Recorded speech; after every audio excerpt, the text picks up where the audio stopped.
How's it going, everybody? So we'll be starting shortly here. Give it a few moments, but yeah. Let's see how this goes.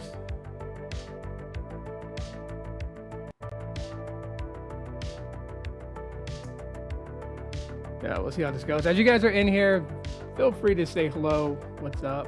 How you know, let me know how you guys are doing, how your day's going so far, all that stuff, all that neat stuff. But yeah, I figured this morning I would talk a little bit about US Mobile. It is a service provider that I do use, and it is my daily driver service provider, if that makes any sense. So yeah, I just kind of want to talk a little bit about it. Compare it to T-Mobile Go5G Next plan, which is a secondary line that I have thanks to a good buddy for letting me use the line to just test out T-Mobile service and everything like that. And then I also want to compare it to Metro by T-Mobile's $25 plan, because that's the one that most people kind of message. They kind of tell me about it. They're like, yeah, this is probably a little bit more better type of thing. So I'm just like, okay, I'll throw that in the mix here. We'll kind of talk about it, review the plan offerings and stuff like that, pricing, my experience on, all three.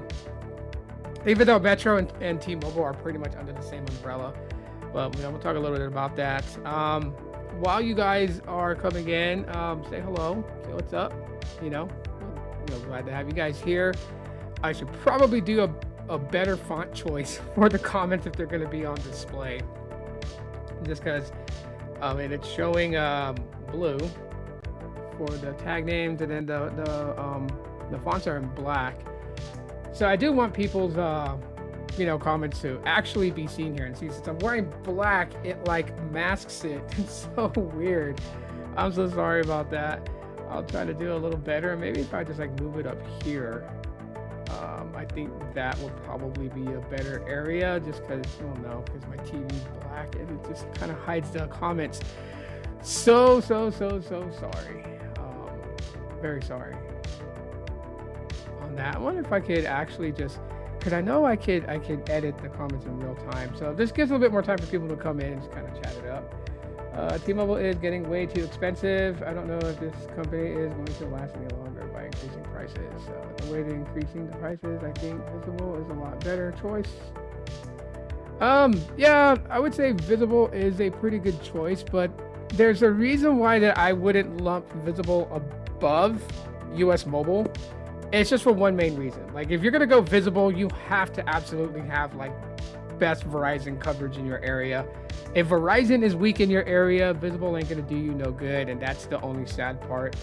It makes, it absolutely makes sense, only because Visible is owned by Verizon, so it's not an MVNO, which is another thing too that I noticed that people kind of discuss or whatever. They're always about that it's, I should just make this bigger. I don't mind if like the stuff overlays or whatever, but anyhow, let me see if I can get the comments fixed. That's what I'm trying to do, so that way people can actually read it. So I'm gonna try to edit the comments.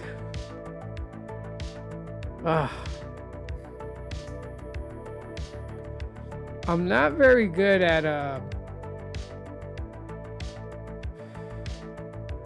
where are the no, I don't want the strokes. I don't want none of that stuff. Text shadow. I mean, yeah. Well, the bot is running.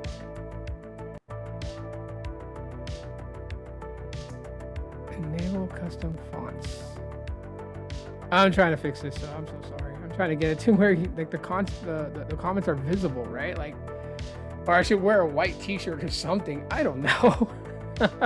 maybe the text will be a lot legible. Let's see, position and style. It doesn't give me that there. Why not? Let's go to settings. Show message permanently. Jeez Louise. Come on, where is like the colors? The colors, the colors, where are the colors? I don't know. I'll figure it out next time. Sorry, I'll figure it out next time. I'm gonna do anything else. But yeah, it's not giving me that that option. It's just not. So, anyways, let's see. I'm gonna go with the Google 10 in August because I can connect to satellite. Whatever.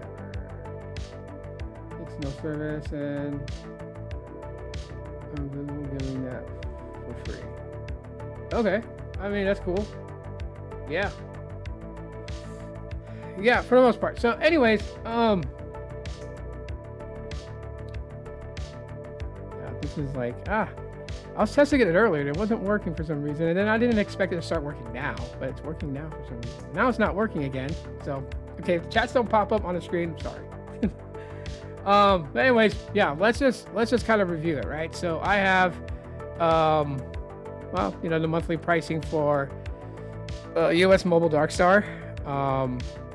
Then I have the pricing for T-Mobile Go5G Next, which is the plan that the line I'm using is on. And then we have Metro here. Now, the reason I have Metro there is because I'm actually on the starter plan. That's my main phone service, and then I have a Metro line that's on the $25 plan. And then Brandon hooked me up with one of the lines on his plan for the T-Mobile Go5G Next because he messaged me the other day letting me know that he updated that line. So, you know, these are the things that I get. And I'm like, hey, that's pretty cool, you know. So in my area, and I have to emphasize that, in my area, at home, T-Mobile is hit or miss. There's days where I'll do like a network test to see like data speeds, latency, and all that. And like the latency would be like 28 milliseconds. The download speeds would be anywhere between 14 megabits per second on up to as high as 150 megabits per second. And so that's the download. And then the upload is anywhere between 1 megabit per second up to 14 megabits per second. Like that's the average speeds that I get on the T-Mobile line that I have. With the Dark Star line, I can pull between 40 megabits per second on the download, all the way up to 350 megabits per second on the download. The uplink is always between 1 to 5 megabits per second, and the latency is averaging between 20 to 35 milliseconds on the ping. And that's on US Mobile. And then on Metro by T-Mobile, it's pretty much similar to the T-Mobile line, except that, it's between 10 to 25 megabits per second on the download. And then the upload is 5 megabits per second. And the ping is relatively between 19 milliseconds to 28 milliseconds on Metro. So that's the average speeds and loaded ping times for all three connections that I have at home. When I'm out of home, they run fantastic. So it's like, I don't know if maybe like an alien landed here on this property before it was built and stuck a alien foreign metal plate under the ground that just, constantly just like pushes all the connections away or whatever. Because, honestly, it really, this is like the second place I've lived at where service is really bad. So not the previous apartment that I lived at, because that place was fantastic for connection on T-Mobile, on AT&T, and on Verizon. It was great, great speeds. But the building was close to being condemned because it's a very old building, and so that's why we had to move away from it, because nothing sucks more than having to call maintenance to come over to fix the door that fell on your dog, because the wood was just so dry rotted that it just snapped off the hinges and fell. And you had to come and have plumbing done every 3 months because the plumbing in the place was just so terribly bad. So yeah, we had to move, and we moved to this place. And this place where I'm living at currently has poor reception when it comes to T-Mobile and AT&T. Verizon's the only good one here. Like, yes, Verizon when I had Visible, and even on my Mobile X line, the downlink speeds will be like 40 to 50. The uplink would be like 10 megabits per second. But the quality of the network, like the actual like viewing videos, downloading stuff, like all those things were fine. They're a lot better than AT&T and T-Mobile. So I would say Verizon is probably pretty strong in this area. And they don't have Verizon home internet, so there's a reason why that I have AT&T and T-Mobile home internet and not Verizon. It's not available in my area. So yeah, the place that I lived at before my previous apartment, so the one before the good one, that one was really terrible. I'm talking about I barely got a connection inside the apartment. When I went outside, I maybe get like one bar and probably under 20 megabits per second download and like under 1 megabit per second upload. It was really bad. So with that one, we actually had to use, we had internet service through Cox Internet, and that's the only way that I would be able to have even phone calls. I'd have to do it like Wi-Fi calling on that in order to be able to get a phone call going without it dropping or anything like that. So just, you know, a little side note sharing with you guys on like, you know, places I lived at and how the network has worked out, right? And that just pretty much like goes overall when I tell people like the internet, the data connections with these carriers don't apply everywhere on every square inch of the country. It just doesn't.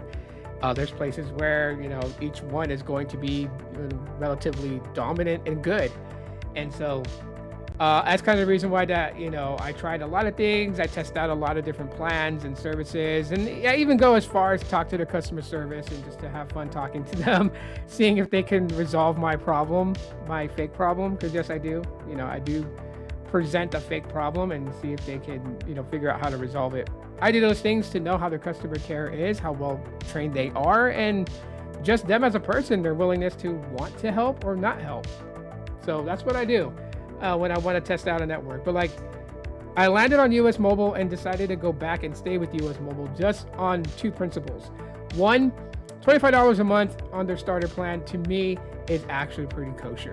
Right, $25 a month, taxes and fees included, unlimited high-speed data, unlimited talk and text, 20 gigs of hotspot data, smartwatch add-on, international data add-on, international calling add-on for $3 a month, $2 per network transfer, and multi-network add-on at $10 a month. So I can literally change my plan to a $30 plan and get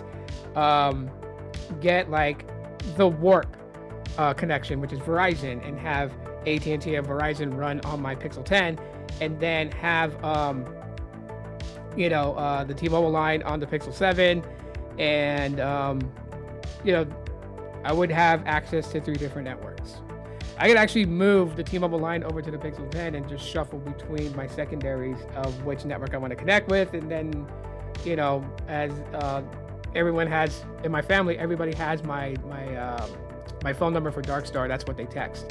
Right, because that's the only other thing that's weird about US Mobile is that when you do get the network, multi-network add-on, the secondary network you choose to connect to gets a full-fledged working phone number. Like, it's not like a data-only eSIM like Google Fi has data-only eSIM, where if you put an eSIM for data-only in one of your smartphones or tablet or whatever, you can't get text or phone calls because those are disabled. Only data is usable.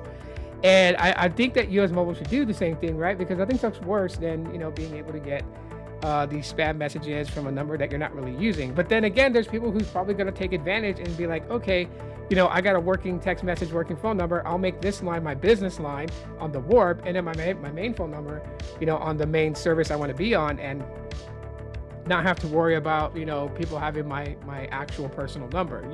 That's an advantage you can take with US Mobile. Just saying. But that's the reason why that I choose to stick with them, because of the multi-network connection possibilities. And even if you don't want a multi-network add-on, the $2 per network transfer, all that means is that if AT&T starts to suck in your city, and maybe Verizon's a lot better, because maybe more people shifted over to AT&T, so now your area is more congested than it used to be. So priority access pretty much puts you down if you don't have like a higher priority access. If you say you're like QCI 9 or, you know, QCI 10, whatever the case may be, you can actually just call up US Mobile and just tell them that you're not getting the best reception on Dark Star, and you want to move your line, your service, your phone number, and everything over to Warp. You want to use Verizon's network, and so it's a $2 charge, and of course you have to re-download an eSIM and everything like that. But once you're back up and running, you're no longer on the AT&T network. You are auto connecting to the Verizon network, and that's really, really cool. Honestly, I mean, that's just something that I would say that people could definitely take advantage of, and that's a good thing.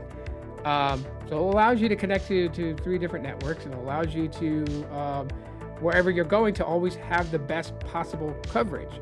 You could be living at home and Dark Star is your preferred choice because AT&T is good in your area, but maybe you go on vacation for a week out to like Florida or up to New York, or maybe you're going wherever you may be going, and maybe T-Mobile is the best coverage connection in that area.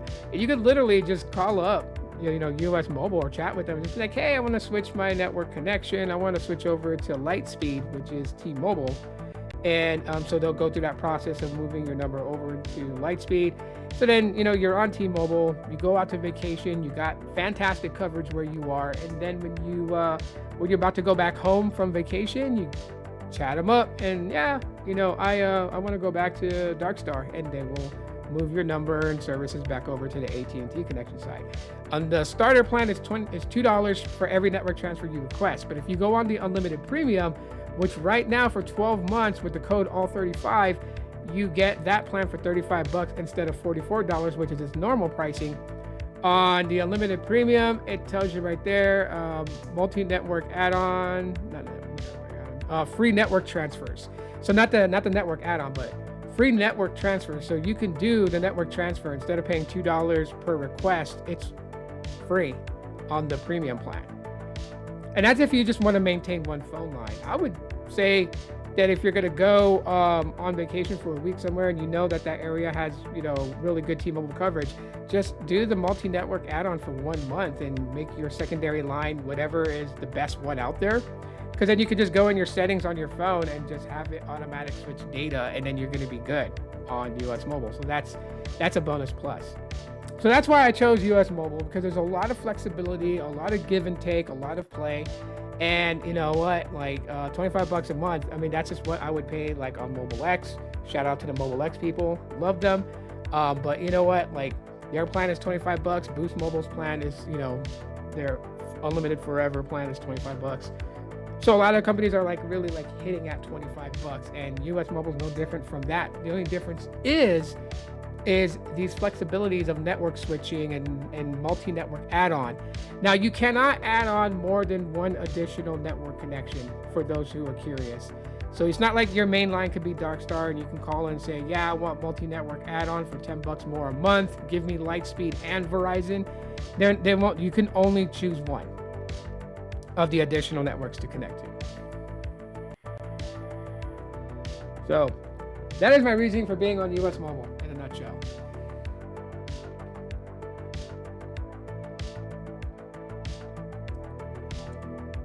I don't know what it is, and this is not product placement, but if you guys ever had the lime lemon Kool-Aid, it's green. Well, this thing is so addicting. It kind of reminds me of like those old school frozen pops you used to get, where you would cut like the top and you would squeeze to push it up, like the popsicle. You know what I'm talking about, the little plastic tube popsicle. It tastes like it. It's so addicting. I just thought I would share that with you guys. I'm getting parched. Now, yes, US Mobile is an MVNO. They are not owned by AT&T, Verizon, or T-Mobile. They are their own company, and they pay licensing fees to use each of the carriers' networks. It took them a long time to get to this point. I remember in the earlier days of, US Mobile, they were primarily using Verizon and T-Mobile.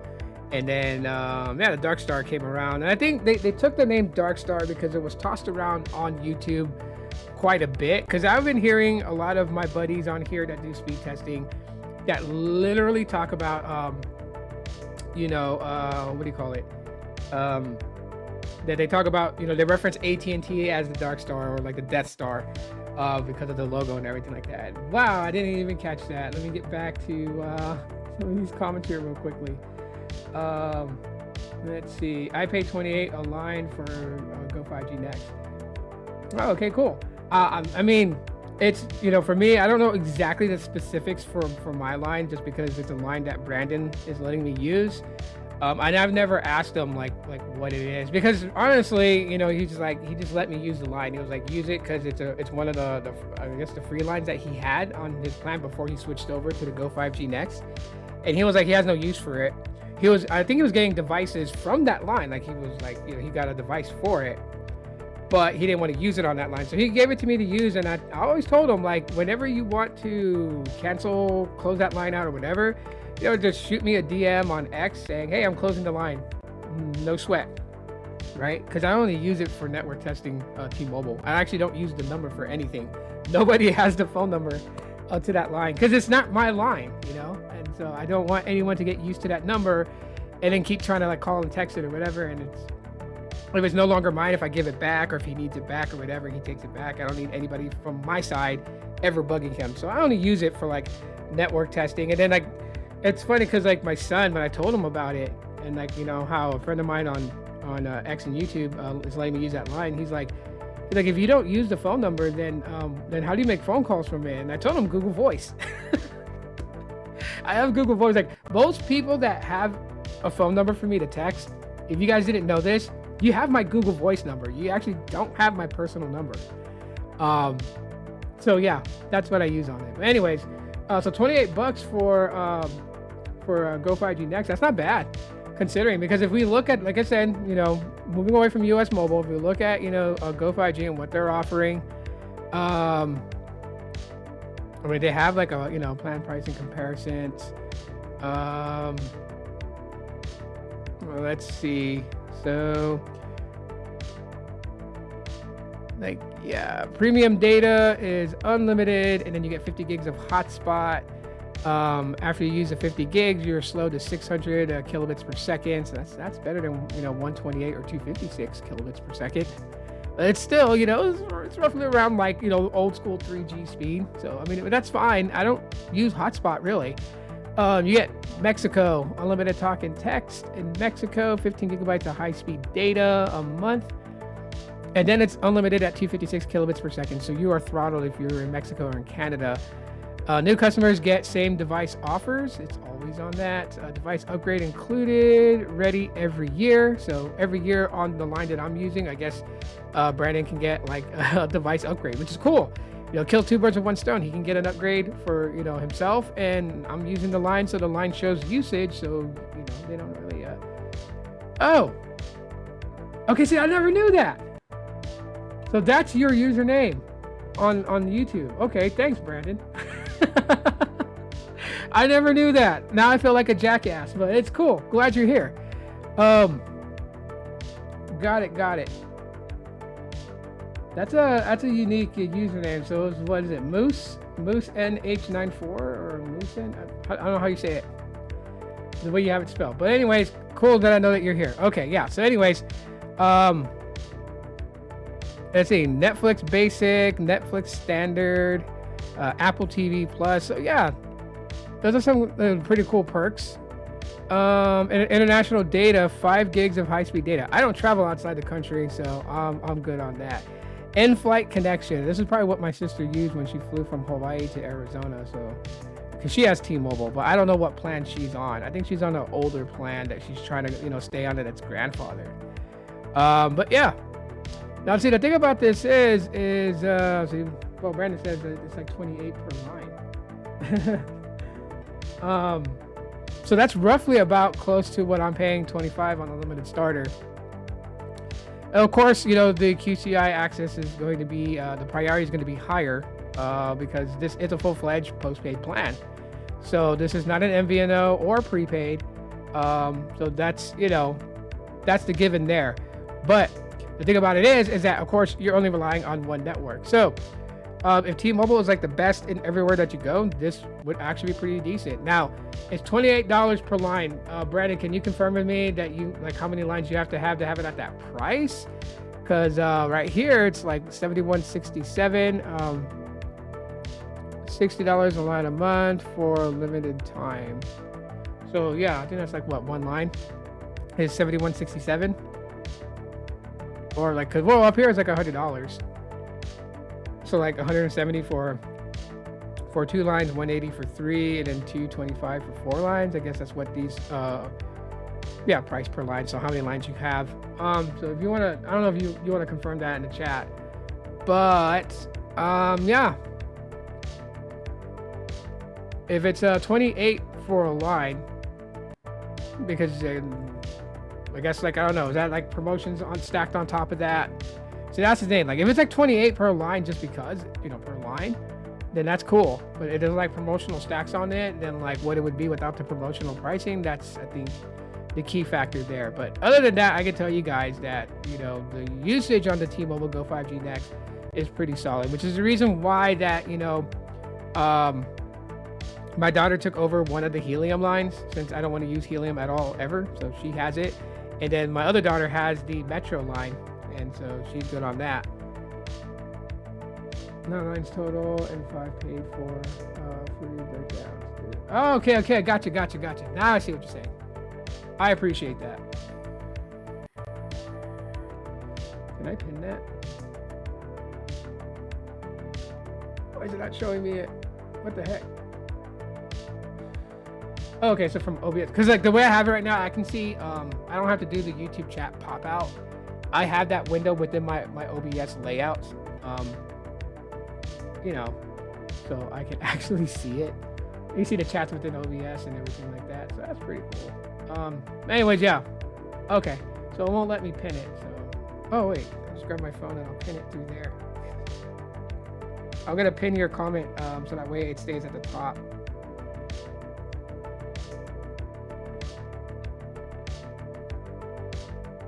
See if the comments catches up.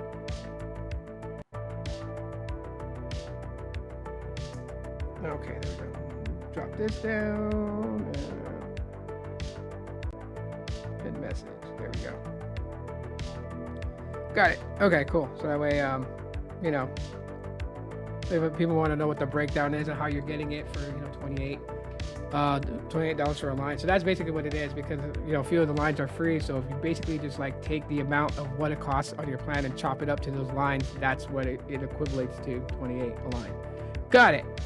But anyways, yeah. So the last one on here is Metro, and Metro has it for basically $25 a month with auto pay, $30 for your first month to start off.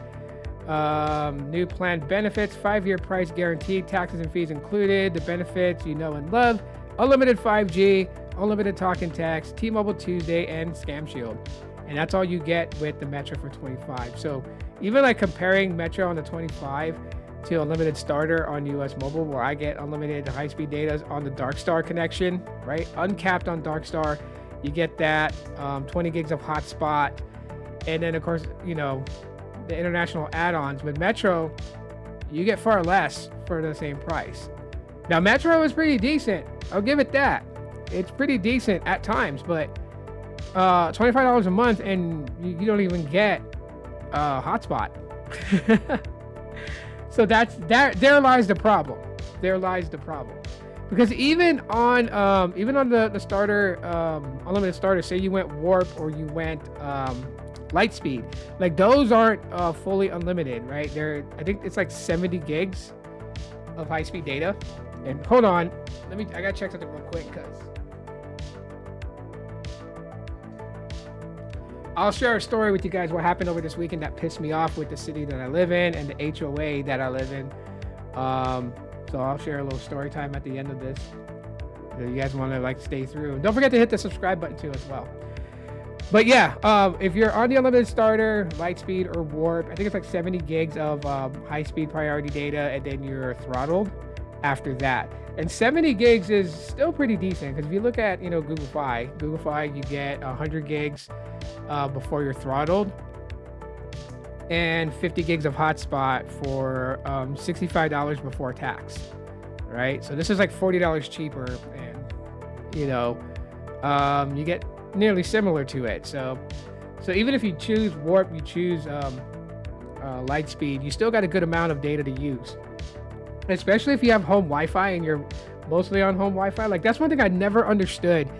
You know, I always get people that tell me like, oh, Visible is like fully unlimited. Visible is fully unlimited.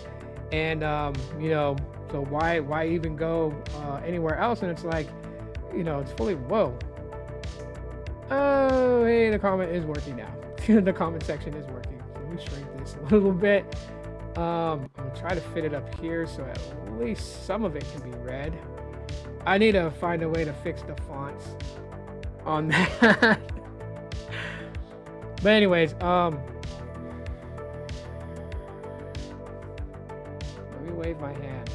And then you guys could read the comment. Oh my god, I have to do it this way. That's so ghetto. But anyways, the problem is, you know, with Visible being unlimited and everything like that, is that it's only one network connection, and you know, people use their Wi-Fi, and so what does it really matter? I mean, like, yes, it's like, you know, that's the effect that unlimited data services has on people. One thing that Peter Adderton is very vocal about on X, and why he prefers, I guess, to him, he prefers to use his own build your own plan type of thing, where you can save your money just by only, you know, getting the amount of data you normally use and the talk and text that you normally use, and you can have a relatively cheap phone bill, because people are mostly on home Wi-Fi. That's his reasoning why he supports that so much. And I know exactly what he means, because like my kids, like, they're always complaining to me. They're like, oh, why do you want to put us on a cheaper plan? Like, I need the data. I'm like, cool, okay, you know what, you little brats, you guys need it. Don't take too much into that. I love my kids. We always joke around. I call them brats. Well, my daughters, I call them brats. But anyways, yeah, so they're like, you know, they're on these unlimited plans, right? And when I look at their data usage to see how much data they're actually using from the carrier, not from Wi-Fi, but from the carrier, and my oldest daughter uses 2.7 gigs average a month on carrier data usage. My youngest daughter uses 0.59, not even 1 gig of data per month, because she's always on Wi-Fi. When we go out to eat, they're not really using their phones because they're too busy, first off, eating when we go to a restaurant out as a family, and then after that, then they're pretty much like, you know, enjoying whatever we're doing. If we're going out to round one, which is like an arcade / you know, claw game / bowling alley / pool table, like for billiards. Like, we go out there every now and then to have family night. Basically, we rent the lane for like 2 hours. We get a big family party nacho platter, some beers for me and my wife, some, you know, Cokes, root beers and stuff for the kids, and we just bowl. We play. In that time, we're able to actually fit in 2 games. And yeah, we play bowling, and then after we're done with that, we head over to the billiards table. If there's one open, we get the table, we get the ball from the clerks. We play a few rounds, you know. I think me and my wife play like 2 or 3 rounds of 9 ball and whatnot. But like the kids, you know, we'll play teams. And then we'll walk around and we'll do the claw game machine and see how many plushies that we can win and carry home. But that's like an average, you know, like family thing that we do. So like my kids are like not on their phone. They used to be, after having that talk with me about, you know, family time is family time and whatnot, that you guys need to just in general be with the family when we're out, you know, because like I guess recently my daughter's kind of figured out, you know, like with all the things that's going on with me, you know, there's at any given chance that, you know, things can get worse for me, and yeah, I don't want to say it because I don't want to put that energy into the universe, but you know, they worry about me a lot. So now when it's like family time out or even at home, they always want to spend a lot of time with me. That's kind of the reasoning is why like my live streaming and my videos had shifted over the past couple of years, why I live stream during the day, and why it's rare that I do it at night.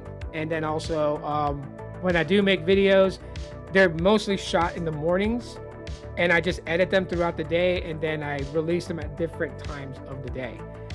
So you'll have like the one that I really want to get out there, like uploaded and premiering in the morning, and then there'll be another video released like at 1 or 2 in the afternoon, and another one released in the evening time.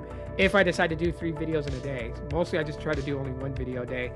But that's the reason why. It's because when they come home from school, it's like, let's make a snack, let's make some brownies. My daughter's playing Silent Hill 2, so she wants me to watch her play it because I played Silent Hill 2 and I beat the game, so now she wants to beat it. Oh, it's crazy. Yo, Isaac, what's up, man? What's going on? So yeah, that's the reason why I like, a lot of my my stuff is more towards the morning than in the evening time. So yeah. But anyways, yeah, that's why my kids don't use a lot of data. So I'm always like, weirded out by them because I tell them, like, you guys don't use a lot of data, so why are you guys afraid to have like a 10 gig plan? A 10 gig plan, you're not even touching 10 gigs. And if I can only pay $15 a month for it, that's savings. Like for them, they're like, well, when we go on vacation, it's like, yeah, but I can always up your plan when we go on vacation.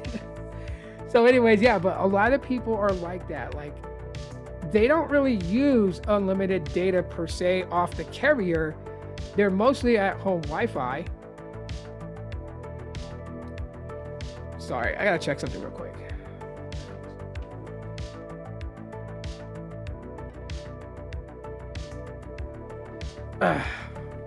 There's a reason why I'm being paranoid and checking. I'm gonna tell you guys why here in a little bit.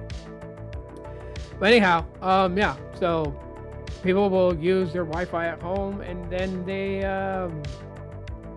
don't really realize that they're using mostly Wi-Fi, so they don't really need an unlimited plan. So if they can go with something that has a limitation to it, but it costs way less than what they're paying currently, they would be okay. They would be fine. And you need something that's like flexible, like Mobile X, to do that. And Mobile X would actually be top dog if they had partner agreements with T-Mobile and AT&T.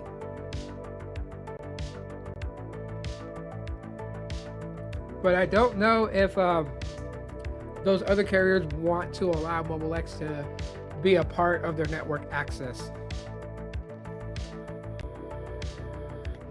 DoorDash. I haven't done an Amazon Flex in a while. I think it's been like a week, honestly. Anyways, yeah, so that's just my thoughts, of like US Mobile, T-Mobile Go5G Next, and Metro by T-Mobile. And you guys, that are watching can pretty much decide which, fits best for you. But I just kind of wanted to, bring those up and my experiences on it, and, for the most part. So why am I getting up and looking out my window quite a bit? Well, story time with Tito. I have one of those things where it goes click, one of those little things. Anyway, click. New segment. Story time with Tito. What happened to me over this weekend? Well, this weekend I was pretty pissed off, and my neighbors knew it. Man, I lost my temper, and it was bad because my wife lost her temper too. We weren't mad at each other. Don't think that that's where it's going to. It's not that. But where I currently live at, it's an HOA. And my wife didn't know that when she signed the lease for this place. Like, she paid the deposit. She paid the first month's rent. She got the keys. She signed all the documentation. After everything was signed, and then the landlord, the realty company that we got the place from, decided to drop the bomb on us. Oh, by the way, it's an HOA and they have rules, and it's going to be, on this sheet attached to your lease. And so she didn't tell me that. She knows I hate HOAs. So she didn't tell me that right away. I found out a little bit later. But anyways, yeah. So we've been having problems. We're targeted, and I know for a fact we're targeted by this HOA board and by their security guard that they have walking around here. So anyways, this is what happened. Saturday night, I came out of my place, right? Because I work from home, so I rarely go out. I only go out when my wife is home from work, and say we're gonna go get stuff for dinner, or maybe we're just gonna go take the kids to the park so they can play on the playground, and me and her can go walking around together so I get my steps in. That's about the most of going out that we do. Like, I don't really go out to like party or any of that type of stuff. I just feel out of place going to bars and stuff like that. I haven't done that in years. But anyways, so I go outside, My car's gone. I'm like, fuck. At first I thought someone stole the car, but what my wife and I usually do, because this happened to the Armada that we have, because we have a bigger SUV that's for like family trips and stuff like that, because it seats 7 people comfortably, and then I have a 2015 Kia Soul, which was a mistake. That, you know, my wife chose that car. It was hers, and then it has so much problems. And I know people would be like, Kia suck. Why'd you get it? Like, you know, I let my wife pick out what she wanted. Like, when I was working with Helium Mobile and was my promo code that I was giving out, where you guys got 1 month free and everything like that, like Helium Mobile, basically, you know, I had a working business agreement with them to promote them. So they were my partners. And yeah, I made a good chunk of change. And so, like, my wife wanted another car, so I paid the down payment on another car for her. She chose a Kia. So anyways, I digress, not going too deep into that story. But the Kia was gone. Right now it's sitting out there because the catalytic converter is clogged. So I have to take it in and get the catalytic converter replaced. And I looked underneath it, it's not bolted on, so they're gonna actually have to cut it off, the exhaust line, and weld a new one on.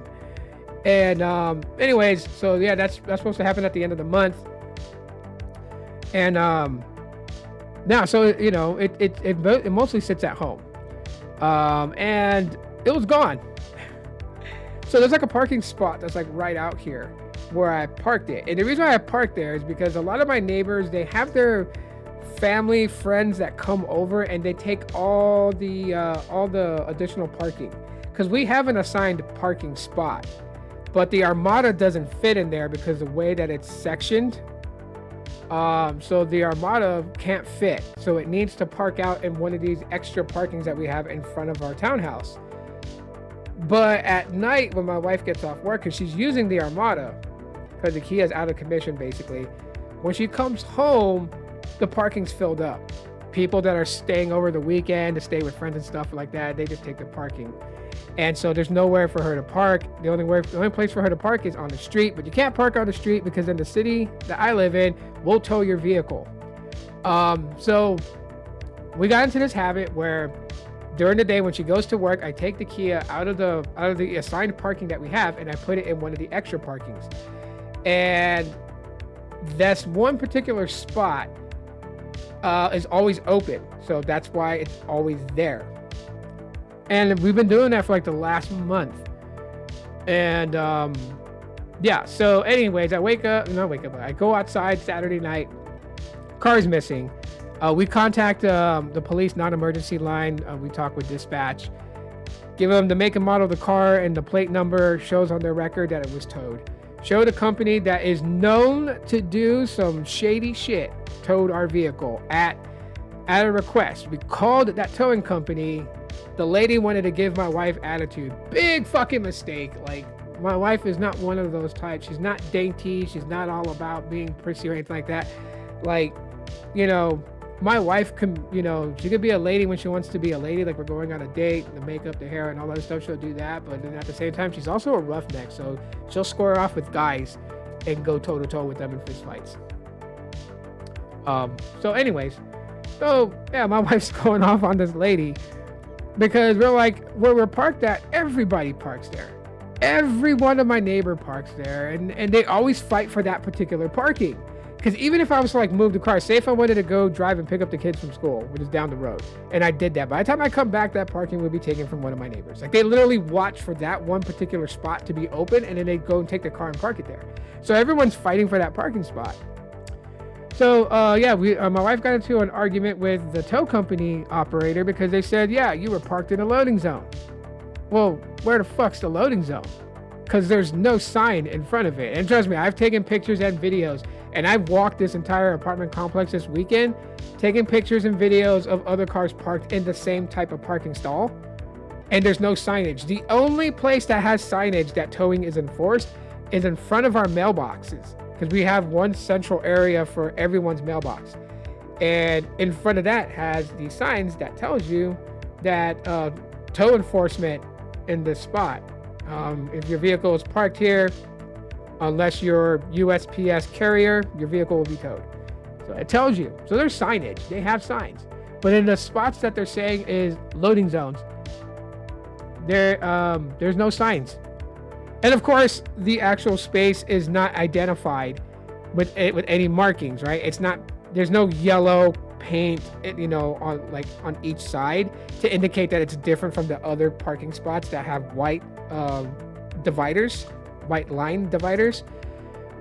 There's nothing on the ground that says it's loading zone. They don't have like that diagonal white lines to let you know that it's not a parking spot. It's like a load and unload zone. Nothing. No signage at all whatsoever. None. And they said that's where they took my car. So I was pissed off. And then the lady was like, it's $275 to get the car back that night. And there's a $20 a day storage fee. Like, okay, fuck.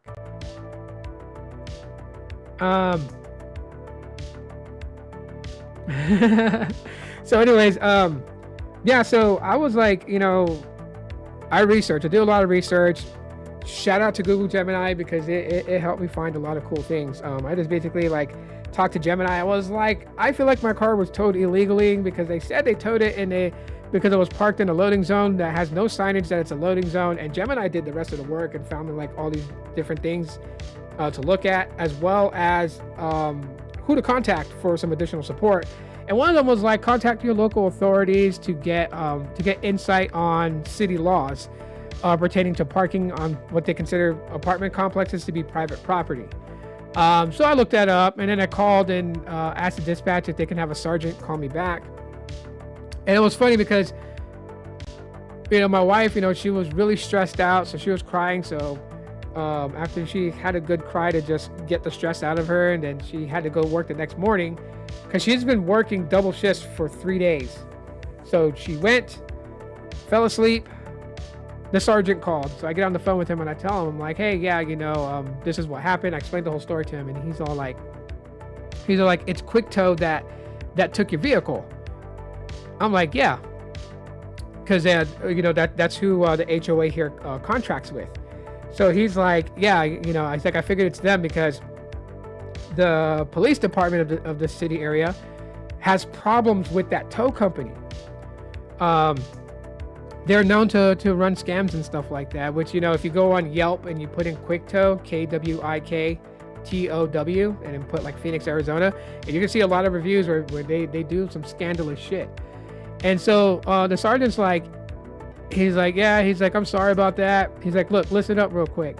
He's like, head over to the tow yard when they open, which today is Monday. They opened today. They were closed yesterday. Go figure, right? Super Bowl. So he's like, go to the tow yard. He's like, they don't want people to know this. He's like, but you can go there. You can request that they return your vehicle back to you and that you're not going to pay the fees up front that day, that you will sign a form and they can take you to civil court and they can sue you for the cost of the tow and storage, right? He's like, you have your ducks in a row. You have your evidence to show that the HOA is targeting you. Because that's how my wife and I feel. We feel like we're targeted. And we're not just basing it off one thing. I lived in this particular complex almost a year. In May, it would be a year. And I've never seen anyone had their car towed for parking in that spot. And in any other of the similar spots all across this apartment complex. Never seen. And I work from home and my window is right here. I can see that spot from my window. And so I've never seen a tow truck come and pull a car off that spot and take it. Never. And even at night when my wife was arguing with the dispatch lady for the Quick Tow company, she told him, she was like, if this spot is illegal, there's a car parked here right now. My neighbor's car is parked here right the fuck now. And then he's like, oh yeah, we'll come and tow it. Do you want us to come tow it? And my wife, not even skipping a beat, being the bitch that she can be at that moment, she was like, yeah, come get it now. I was like, looking at her like, damn, I'm glad I'm not your neighbor because I would have woke up with my fucking car gone. So I was like, I'm looking at my wife like, oh, go for it. Because if anyone gets sideways with you, if it's a dude, I'll handle them. No problems. That's my thing. I don't give a fuck how big you are. You breathe the same air as me. I'll find a way to beat your ass and win. I digress. But anyways, yeah. So, the sergeant was like, yeah, there's a form that they have. They don't want you to know it. You can sign it. You can tell them yeah, if you guys want your fees, take me to civil court, but give me my car back now. They have to release the car. And that's I don't know if that's like that in every state, but I know in this city that I live in, which is like a sub-city within the city of Phoenix. That's a law here. So companies that tow your car, unless it's police impounded, if it's like, you know, private property removal or anything like that, you can actually get your vehicle back without paying the, you know, the storage fee and the tow fee up front. You, especially if you feel like they illegally towed you, that's where they would have to take you to court and you guys would have to like fight it out. And I have all my shit. I have video, photos, time, dates, everything like that. And I actually have a security camera that's on my window. I use one of my old phones as a security camera. I use an app called Alfred, which is phenomenal because when I go and travel to go see my dad, this is how I keep eyes on my place. That's what I do with my really old smartphones. I repurpose them as security cameras. Plug them into a power source, mount them to the wall, mount them to the corner facing certain areas. I can watch my house while I'm on vacation. And so I have one out my window that points down into the front patio courtyard of my townhouse because it's gated. It is like a front area where I have a fire pit and, you know, my dogs can go out there and just get some sunlight or whatever. But yeah, so it actually catches the parking lot. So I can see if there's any vehicle that's ever towed. And because motion makes my security camera record 15 to 20 seconds of footage, and it's all backed up to a server, and it's also backed up to my external hard drive on my computer. So I have hard copies. They're so digital, but I call it hard copies because it's on my external drive. I got hours of footage that shows not one car's ever been towed out of there but mine, because when I reviewed my security cam, it showed it was towed. And they came in real quick, hook and book. And my only mistake was I reverse parked, and of course the Kia is front wheel drive, so I just made it easier for them to tow it. All they had to do was come up, back, hook, book, and go. They didn't have to worry about putting go jacks and trying to move it. None of that, because it's front wheel drive, so the rear wheels are free. They're not going to damage the drivetrain by just towing it like that. I should have parked it the other way. Anyways, love your content, man. I'm from Spain, by the way. Oh, nice. Glad to have you here. I appreciate it. Appreciate you being here. But anyways, yeah, so that's why I'm constantly looking at my car, because I'm trying to see who of the HOA board or property management goes near my car. Because if I catch who goes near my car, then I'm gonna come out and confront them as to why they had my car towed, and they don't have anybody else's car towed that parks in that spot. So with my wife and the lady arguing, the lady's like, anything that has a yellow bumper in front of it is actual parking. So now that's where the Kia is parked. It's parked in a parking spot that has a yellow bumper in front of it. That's what's considered to be actual parking. And I'm watching the car. And since the sergeant that was on duty that night told me about that, and he says it's not a one-time thing. If they keep coming back and taking your car, you can keep going back to their lot and making them release the car without payment. And then, of course, they can take me and my wife to court, which, you know, with all the evidence presented, we'll win. And when we win, that means the property management is responsible for all those fees from the tow company that they contract to use to tow vehicles out of here. So that'll make them responsible. So they'll have to pay all those fees, because that's who the tow company is going to have to go after next to recover the, you know, the cost of services. And, you know, at the same time, too, I took pictures of the vehicle because they did dent the front fender of the Kia. There's a dent on it. I'm really pissed off about that, but ultimately my wife needed to get to work and I wasn't going to sit there and argue with them about it. But you know, she did take pictures that it was on the lot with that dent, and then she drove it off their lot. And their tow trucks don't have cameras. They have no cameras on the tow trucks. If you go to Yelp and you look at the tow reviews, there's like a guy that said that the tow driver popped the door to the vehicle that they towed and took money out of the middle console of his wife's car, because she always keeps about $50-$60 in cash in there for emergencies. I'm like, you should keep $50-$60 in cash in your wallet for emergencies, and your wallet goes everywhere with you. Like, don't ever leave money in your car. Even if you have it parked at your house or an apartment complex you live at, never leave money in your car. There's always that one-off chance somebody is just going to get curious about what's inside. That's why I always tell my wife, I always tell her too, like, if you got something in a car that looks expensive, even like a jacket that you took off because, you know, you were hot and you didn't want to wear your jacket anymore, I told her, bring it inside. But if you're not going to remember to bring it inside, tuck it where it can't be seen. So anyways, yeah, That's why I'm constantly like getting up and looking out to look at my car that's parked right out in front in a different spot now. I'm not ever going to park in that spot because I want to see if they tow any cars out of there. So my camera is constantly recording that spot. And yeah, I want to see, because like they didn't even put like any type of notification. Like when they towed the Armada last year, they towed it because it had a flat tire, and like I don't have a hydraulic jack that can pick up the Nissan Armada. I have a hydraulic jack that can pick up the Kia, but like the Armada, that's a big SUV, and it won't raise it high enough to where when I unbolt the lug nuts, that I'm able to slide the rim and the tire off. Like there's still pressure from the vehicle on it, right? So I needed a friend of mine that had one to come over and help me change the tire, and he wasn't available for like 3 days. So they stuck a sticker on my Armada and they were like, yeah, we're gonna tow it. And me and my wife, we got the tire replaced, and we moved when we I would use, because I use the Armada as my personal car before the Kia went out of commission. So I would drive to go pick up my kids from school, and every time I come back, I would park in a different spot to show them that it was moving, because that's what it said on the sticker that they stuck on my windshield, which was that this car is going to be towed by this date. Like they gave a date and time they were going to tow the vehicle because it's disabled. I'm like, no, it's not.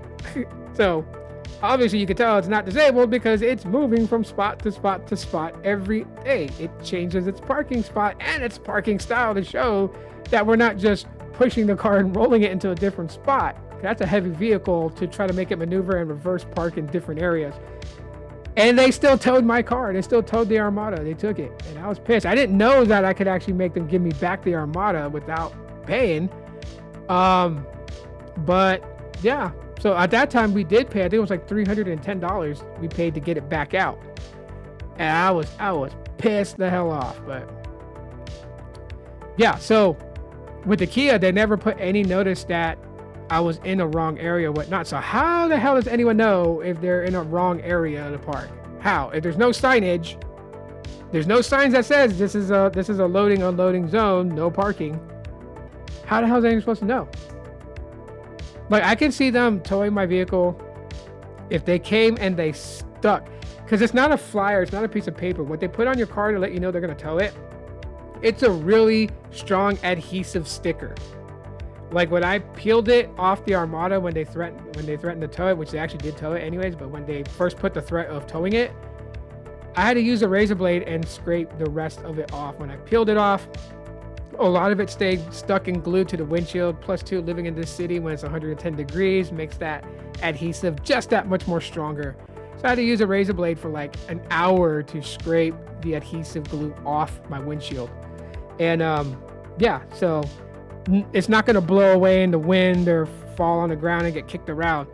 So yeah, on the Kia, they never stuck any notice on there that says, hey, you are parked in a no parking area, move your vehicle or your vehicle will be towed. There's nothing. So like, yeah, when I saw that my Kia was gone, I initially thought that someone stole it, because like I said, the Kias have problems and their anti-theft system is a joke. So yeah, it's like, I guess it's really easy to carjack a Kia Soul 2015 model. It's easy to carjack it, because I keep getting letters in the mail from Kia Motors that wants me to bring it in because they need to update software on the car for anti-theft. And I'm like, we did one like 5 months ago, and now we got to go back in now and do another one again. And I'm just like, yeah. So I told my wife, next month she's gonna get another car for herself again. One that's good on gas, because where she works almost an hour away, so she needs one that has good gas mileage. And then the Kia has good gas mileage too. So I'm going to use that to commute and get my kids to and from school. So my daughter goes to high school, and I don't let her take the city bus home. That's just too dangerous. So I drive her to school, drive her home. So I'll be using the Kia for that. And then the Armada, we're going to, move it around so it shows that it's not disabled, but park it in different spots. But that's like family car. Like if we're all getting together to go out for dinner, we all get in the Armada and we take it. Or if I have to haul heavy stuff, or if I buy furniture from someplace to like upgrade the furniture I have in my home, then I can use the Armada to load it. It's got ample space to carry cargo. So that's it. And then when my second oldest son, because he's in college, but he doesn't have his driver's license yet. If he gets a driver's license, then he can use the Armada to get to and from campus. So that's the plan. Anyways, yeah, that's why I've been a little paranoid looking at my car to make sure they're not going to tow it again, or that no one's messing with it, touching it, looking at it, taking pictures of it. Because then I'm going to confront them as to why, and I am going to accuse them, like, why'd you have my car towed? And they say, we didn't have your car towed, or I didn't have your car towed. Bullshit, I just got it back this morning. So that's just been my wonderful weekend. And then, of course, watching the Super Bowl. I watched half of the game. I already figured by the halftime show that the Pats weren't going to be able to come back. I don't know. They just played a very shaky game yesterday. And I don't watch the NFL really. When it started doing a lot of political stuff, I stopped watching the season. I only watch Super Bowl just because it's Super Bowl. And so, congratulations to the Seahawks. Sorry. Congratulations to them. I know my brother is excited because that's his team. So watching the Seahawks avenge their loss to the Patriots several years ago at Super Bowl. So, but you know what? It wasn't a shutout. It wasn't. I wouldn't say it was that bad. It was what 29-14 or 29-13, something like that was the score. Yeah, I didn't watch the halftime show. I didn't care for it. I know some people are just like, yo, are you watching Bad Bunny? I'm always thinking about when someone says, do I know of Bad Bunny or do I watch Bad Bunny? I immediately think of the rabbit from Ice Age Continental Drift, one of the pirates, Captain Guts' first mate, the rabbit. And he's always like, when he gets angry, his nose starts twitching. I think of that. When someone says Bad Bunny, I think of that. I keep forgetting that, he's a music artist and everything like that, but I digress from that. Yeah, so I don't know if you guys watched the Super Bowl and you guys enjoyed it or didn't enjoy it. I thought the ads were very bland and stale. They weren't too funny as like what I'm used to watching. Like when I watched Super Bowl 10, 15 years ago, the ads that ran during the halftime show and the ads that ran throughout the game, they were quite funny. I don't know, they just felt stale and boring. So it is what it is. But shout out to the Seahawks. Congratulations on the Super Bowl 60 victory. That's pretty cool. And then, maybe next time, Drake, I don't know. I was going to say, he played very shaky. The Pats' offense were just playing like garbage. They weren't even really protecting their QB. And that's one of the things that really annoys the hell out of me. That's your job assignment. You protect your QB. When he's within the pocket and he needs time to throw, then you need to defend him. You need to protect him good. The Seahawks defensive line was breaking through, getting sacks. That was just like, hated that. Absolutely hated that. But I digress. Anyways, yeah, I'm gonna chalk it up to that. That's pretty much it for today's live stream. If you guys, enjoyed it, hit the like button. I would truly appreciate that. Join the Pixel Sideload, which is my second channel dedicated to Google Pixel coverage. Go check out that channel and subscribe to it. We're at 82 subscribers, so we're almost at 100. I'm pretty excited for that. Appreciate everyone that's jumping on and, enjoying the videos, liking and subscribing. Appreciate that. Turn on bell notifications on both channels so you don't miss a video upload or when I go live on this one.